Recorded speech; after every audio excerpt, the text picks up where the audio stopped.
Hello दोस्तों, आज मैं आपके लिए एक साइंस फिक्शन मूवी लाया हूँ जो बहुत ही दिलचस्प मूवी है जिसका नाम है टुमारोलैंड। मूवी की शुरुआत में हम एक लड़के को देखते हैं जिसका नाम फ्रैंक है। वो न्यूयॉर्क के एक फेस्टिवल में आया है और वो फेस्टिवल में लोग नए नए इन्वेंशंस को पेश करते हैं और फ्रैंक भी इसलिए आया है क्योंकि उसने एक जेट पैक बनाया है। फ्रैंक बहुत छोटा और जहीन लड़का है। वो फेस्टिवल में अपनी जेट पैक एक आदमी को दिखाता है जिसका नाम है डेविड, और डेविड उसकी जेट पैक को रिजेक्ट कर देता है क्योंकि जेट पैक में कुछ कमियां होती है और वो सही तरह से काम नहीं करता। फ्रैंक बहुत उदास हो जाता है और वहां से निकल जाता है। फिर फ्रैंक के पास एक लड़की आती है जिसका नाम एथीना है। एथीना फ्रैंक के काम से बहुत मुतासिर हुई है। एथीना फ्रैंक को एक लेपल पिन देती है और कहती है कि मेरे पीछे पीछे आओ। जब फ्रैंक लेपल पिन को देखता है तो उस पे टी का अल्फाबेट लिखा होता है और वो एथीना के पीछे पीछे चलने लगता है। फ्रैंक एक बोट में बैठकर टनल में चला जाता है। वहाँ पे एक लेजर स्कैनर उसका लेपल पिन स्कैन करता है। फिर अचानक उसकी बोट नीचे जाती है और एक अजीब कमरे के सामने रुकती है और फ्रैंक उस कमरे में चला जाता है। असल में वो कमरा एक पोर्टल मशीन है। फ्रैंक उस पोर्टल मशीन के जरिए दूसरी दुनिया में चला जाता है और वहाँ पे वो देखता है कि यहाँ पे तो सब चीजें हाई टेक्नोलॉजी की है। फ्रैंक ये सब देखकर बहुत हैरान हो जाता है। फिर वहाँ पे दो रोबोट्स आते हैं और फ्रैंक को स्कैन करते हैं। फिर रोबोट्स उसका जेट पैक लेते हैं और उसमें जो कमियां होती है वो पूरी कर देते हैं और उसको ठीक कर देते हैं और अब जेट पैक उड़ने के काबिल हो चुका है। फिर वहाँ पे फ्रैंक को कुछ लोग देखते हैं और उसको पकड़ने की कोशिश करते हैं, लेकिन फ्रैंक डर जाता है और पीछे जाने लगता है और पीछे जाते हुए वो नीचे गिर जाता है। फिर वो जेट पैक हवा में पहन लेता है और जमीन पे गिरने से बच जाता है। फ्रैंक उस जगह पे जेट पैक की हेल्प से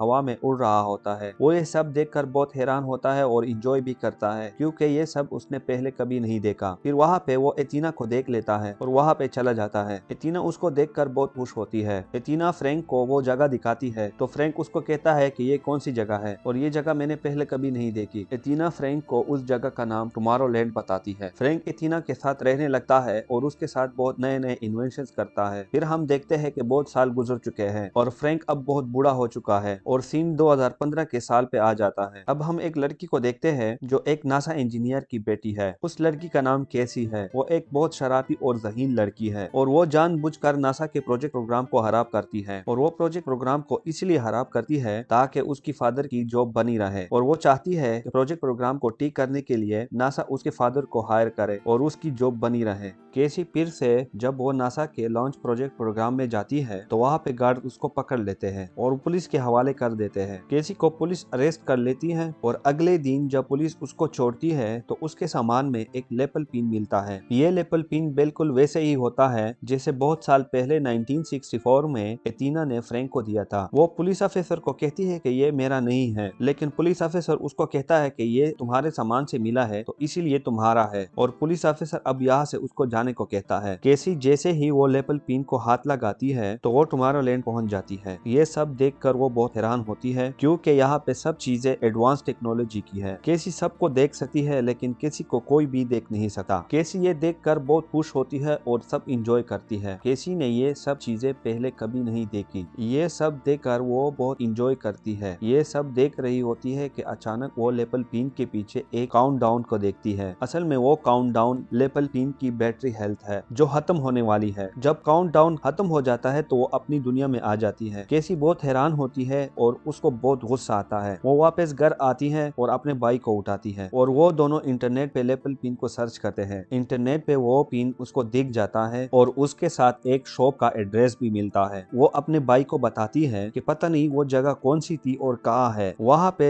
सब चीजें बिल्कुल जादुई दुनिया की तरह है। केसी वो शॉप की एड्रेस पे पहुंचती है और वहाँ पे शॉपकीपर से पूछती है और लेपल पिन को दिखाती है। वो शॉपकीपर बहुत हैरान होते हैं और केसी से पूछते हैं कि ये पिन तुम्हें कहाँ से मिला। तो केसी कहती है कि मुझे नहीं पता। शॉपकीपर फिर से पूछते हैं क्या तुम उस छोटी बच्ची से मिली हो। तो केसी इनकार करती है और कहती है कि मुझे कुछ नहीं पता। जब केसी उस शॉपकीपर के सवालों का जवाब नहीं दे पाती तो वो वहाँ से जाने लगती है। अचानक शॉपकीपर एक हाई टेक्नोलॉजी की गन्स निकालते हैं और उस पे फायर करते हैं। केसी अपने आप को बचाती है और उस शॉपकीपर से चुप रही होती है क्योंकि उसके पास एक हाई टेक्नोलॉजी की गन है और वो बहुत खतरनाक है। उसी दौरान वहाँ पे एथीना आती है और एथीना शॉपकीपर से बहुत अच्छी तरह लड़ती है। उन दोनों शॉपकीपर में से एथीना एक का सर उखाड़ देती है और केसी को पता चलता है कि वो शॉपकीपर असल में इंसान नहीं है, वो तो रोबोट्स है। जैसे ही एथीना और केसी वहाँ से निकलते हैं तो शॉपकीपर्स में से एक शॉपकीपर अपने आप को ब्लास्ट कर लेता है। उसके बाद एथीना एक कार को चुराती है और उसमें बैठकर वहाँ से दोनों निकल जाते हैं। एथीना वही लड़की है जिसने 1964 में फ्रैंक को वो लेपल पिन पिन दिया था। एथीना की एज वही है क्योंकि वो एक रोबोट है और वो केसी को भी बताती है कि मैं इंसान नहीं हूँ, मैं एक रोबोट हूँ। एथीना केसी को कहती है कि जो पिन तुम्हें सामान में मिला था वो मैंने रखा था।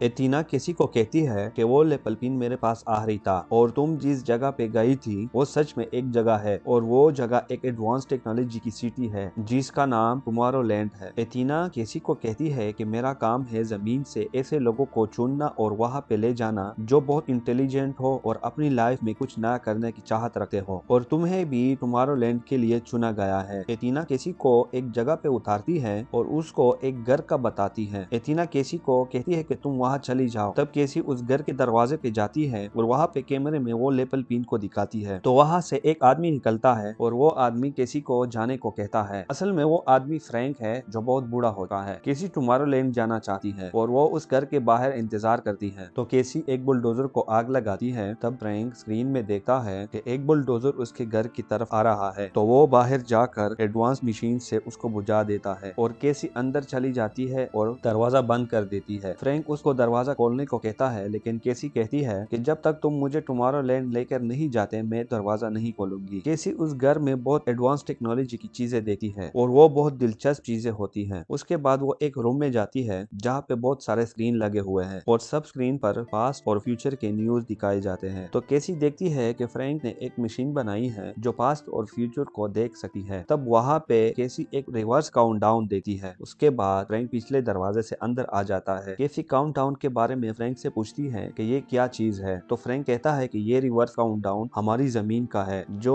तबाह होने वाली है। फ्रैंक केसी को उस जगह से जाने को कहता है लेकिन केसी फ्रैंक से पूछती है कि तुम टुमारोलैंड से हो तो तुम्हें वहाँ से क्यों निकाला गया था, ऐसा तुमने क्या किया था। तब फ्रैंक कहता है कि मैंने एक ऐसी इन्वेंशन की थी जिस वजह से मुझे निकाला गया था। तो केसी कहती है कि तुमने क्या इन्वेंट किया था तो फ्रैंक कहता है कि मैंने फ्यूचर देखने वाली मशीन बनाई थी और उस वजह से मुझे निकाला गया था। केसी और फ्रैंक एक स्क्रीन की तरफ देखते हैं जिसमें हमारी जमीन तबाह होने वाली होती है। फ्रैंक उसको कहता है कि ये दुनिया तबाह हो जाएगी और ये काउंटडाउन उसका है। फ्रैंक केसी को कहता है कि ये दुनिया तबाह हो जाएगी लेकिन केसी उसकी बातों का यकीन नहीं करती। केसी कहती है कि ऐसा नहीं हो सकता। तो फ्रैंक स्क्रीन की तरफ देखता है और स्क्रीन पे अचानक जमीन का खत्म होने का टाइम रिवर्स में जाने लगता है और फ्रैंक बहुत हैरान हो जाता है। फिर फ्रैंक के घर पे रोबोट की टीम आती है जो केसी को मारने के लिए आई होती है। तो फ्रैंक केसी को बचाता है और वो दोनों एक बाथटब में बैठ जाते हैं। फ्रैंक उस बाथटब को एक रॉकेट की तरह उड़ा देता है। उसके बाद फ्रैंक का घर जल जाता है और सारा तबाह हो जाता है और सारे रोबोट्स की टीम भी मर जाती है। वो दोनों वहाँ से निकल आते हैं और एक नदी में गिरते हैं और इन सब का पहले से फ्रैंक ने इंतजाम किया होता है। वो दोनों नदी से बाहर आते हैं तो वहाँ पे एथीना आती है।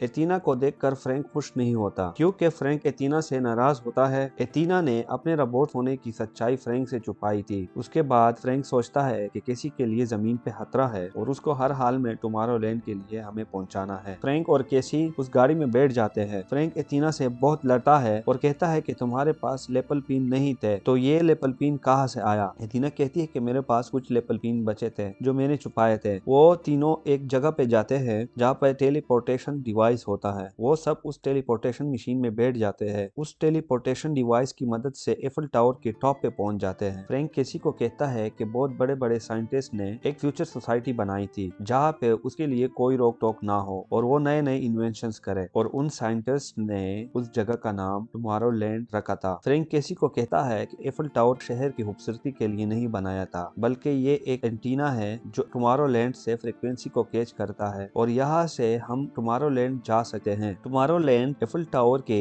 बिल्कुल ऑपोजिट डायरेक्शन में है। फ्रैंक कहता है कि एफिल टावर के नीचे एक रॉकेट है जो इन सब साइंसेस को टुमारोलैंड लेकर जाता था और इस रॉकेट का नाम स्पेक्टिकल रखा गया था। फ्रैंक मशीन को स्टार्ट करता है और नीचे से रॉकेट निकल आता है। वो सब रॉकेट में बैठ जाते हैं और एफिल टावर दरमियान से दो हिस्सों में अलग हो जाता है और ये सब देखकर पेरिस के लोग बहुत हैरान हो जाते हैं। तब रॉकेट वहाँ से निकल कर दूसरे डायमेंशन में चला जाता है। वो टुमारोलैंड पहुंच जाते हैं। वहाँ पे उन तीनों से टुमारोलैंड का गवर्नर आ जाता है और डेविड टुमारोलैंड का गवर्नर होता है। डेविड फ्रैंक को कहता है कि तुम यहाँ पे क्यों आए हो। तो फ्रैंक कहता है कि मैंने जो फ्यूचर देखने वाली मशीन बनाई थी उसमें फ्यूचर चेंज भी हो जाता है। तो डेविड उसकी बातों का यकीन नहीं करता और वो फ्रैंक की कोई भी बात नहीं सुनता लेकिन फ्रैंक उसको मना लेता है और केसी को वो अपने बनाई हुई मशीन के पास लेकर जाता है। केसी बहुत जहीन लड़की है और वो मशीन को सही तरह से ऑपरेट करती है। वो सब सब जमीन का आने वाला कल देखते हैं। केसी अपने घर को भी देखती है जो पूरी तरह से तबाह हो चुका होता है और वो अगले आने वाले 60 दिनों में जो तबाही होती है वो देखते हैं। तब केसी वो सब पे यकीन नहीं करती और वहाँ से चली जाती है। तब अचानक जो फ्यूचर तबाह हुआ था वो चेंज हो जाता है। डेविड भी ये सब देख लेता है, लेकिन डेविड सच जानकर भी फ्रैंक की बातों का यकीन नहीं करता। डेविड कहता है कि जमीन की क्लाइमेट दिन ब दिन खराब होती जा रही है और वहाँ के लोगों को कोई एहसास नहीं है, और वो कहता है कि जमीन 2 महीने अंदर अंदर तबाह हो जाएगी।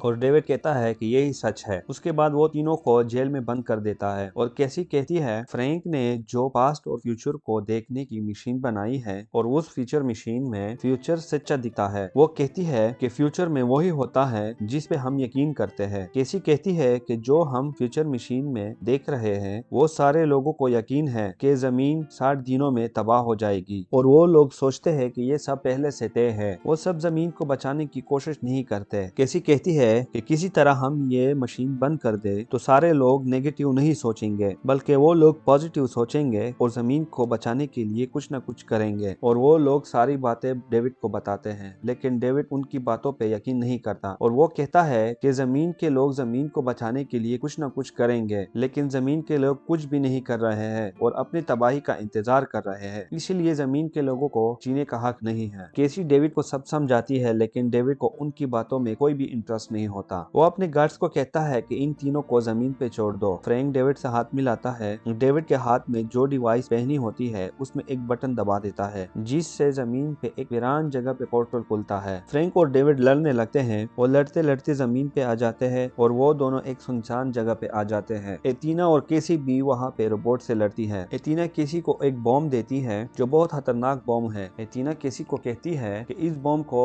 उस मशीन के पास ले जाओ और इससे वो मशीन बंद हो जाएगी और तबाह हो जाएगी। केसी लिफ्ट से ऊपर जाती है जहाँ पे मशीन रखी होती है और वो बॉम्ब को एक्टिवेट कर लेती है, लेकिन रोबोट्स उस लिफ्ट को नीचे गिरा देते हैं। वो बॉम्ब भी नीचे गिरता है। वो बॉम्ब फटने वाला होता है कि एथीना उस बॉम्ब को पोर्टल में फेंक देती है जहाँ पे फ्रैंक और डेविड लड़ रहे होते हैं। डेविड और फ्रैंक उस पोर्टल के जरिए टुमारोलैंड पहुंचते हैं और जमीन पे वो बॉम्ब ब्लास्ट हो जाता है। उसके बाद डेविड पे एक मेटल पिलर गिर जाता है और वो वहाँ पे फंस जाता है और वहीं पर उसके पास एक गन भी होती है। फिर एथीना फ्यूचर मशीन में देखती है कि डेविड फ्रैंक को शूट करता है। जैसे ही डेविड गन उठाता है तो एथीना फ्रैंक के सामने आती है और फ्रैंक बच जाता है और एथीना के सिस्टम को नुकसान पहुंचता है। उसके बाद केसी डेविड से गन दूर फेंकती है और फ्रैंक एथीना को दूसरी जगह पे ले जाता है। एथीना उसको कहती है कि जब तुम छोटे थे तो तुम्हारे इन्वेंशन पे किसी को यकीन नहीं था, सिर्फ मैं ही यकीन रखती थी। फ्रैंक उसको कहता है कि मैं तुमसे बहुत प्यार करता हूँ, लेकिन जैसे ही मुझे पता चला कि तुम एक इंसान नहीं बल्कि एक रोबोट हो तो मेरा दिल टूट गया और मैं यहाँ से चला गया। फिर एथीना अपना डिस्ट्रैक्शन मोड को एक्टिवेट करती है और फ्रैंक को कहती है कि मुझे फ्यूचर मशीन के पास ले जाओ। तो फ्रैंक जेट पैक पहनकर उसको ऊपर लेकर जाता है और वह मशीन के पास रख देता है। फिर एथीना अपने आप को ब्लास्ट कर लेती है और वो मशीन तबाह होकर नीचे गिरने लगता है और वो मशीन डेविड पर नीचे गिर जाता है और डेविड मर जाता है। उसके बाद सीन चेंज होता है। केसी अपने फादर और भाई को लेने आती है। केसी के फादर को टुमारोलैंड में रहने की इजाजत मिलती है क्योंकि वो पहले से नासा का इंजीनियर है। तब फ्रैंक और केसी बहुत से लेपल पिन बनाते हैं और ऐसे लोगों को ढूंढते हैं जो जमीन को बचाने के लिए कुछ न कुछ कर रहे हैं। फ्रैंक और केसी उन सब लोगों के पास लेपल पिन बेचते हैं और उनको टुमारोलैंड के लिए इनवाइट करते हैं और वो सब टुमारोलैंड पहुंचते हैं और जमीन को बचाने के लिए कोशिशें करते हैं। इसके साथ हमारी मूवी खत्म होती है। तो दोस्तों ये थी हमारी एक्सप्लेनेशन। आपको हमारी मूवी की एक्सप्लेनेशन कैसी लगी? अगर अच्छी लगी तो प्लीज कमेंट में अपनी राय जरूर दें और वीडियो को लाइक शेयर जरूर करें और चैनल को सब्सक्राइब करें और बेल के आइकन को भी दबा दें और मुझे दीजिए इजाजत। अपना बहुत ही ख्याल रखिए। अल्लाह हाफिज, गुड बाय।